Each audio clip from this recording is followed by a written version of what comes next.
দুইজন পার্টনার মিলে real estate একজনের সাথে ডিল করতেছিল যে আমরা আপনাদের এটা মানে রিচার্জ করে দেবো, লাস্ট এক্সপেরিমেন্ট করতেছিল। বাট উনি যেটা করছে যে মানে ভিডিও কন্টেন্ট করার কারণে, একদম ইজি ভাষায় বোঝায়, ভিডিও কন্টেন্ট কারণে এন্ড কন্টেন্ট মার্কেটিং করার কারণে তার প্লট র্যাপিডলি সেল হয়েছে। ইভেন সে একটা পডকাস্টে বলছে আমার সামনে বাহির থেকে এরকম প্রি বুক, যে অ্যাপল আছে না, যে অ্যাপলের যে মোবাইলগুলো বের হয়, যে মোবাইলগুলো বের হওয়ার আগে কি হয়, যে 17 পরে যে 18 সিরিজের যে মোবাইলগুলো বের হলে যে প্রি বুক দিয়ে রাখে।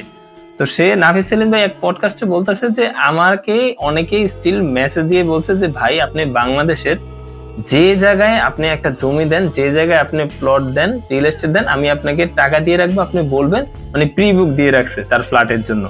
কোন লেভেলের পটেনশিয়াল, কোন লেভেলের এনার্জি থাকলে that's the power of content marketing আছে সেটা তো বুঝতেই পারেন।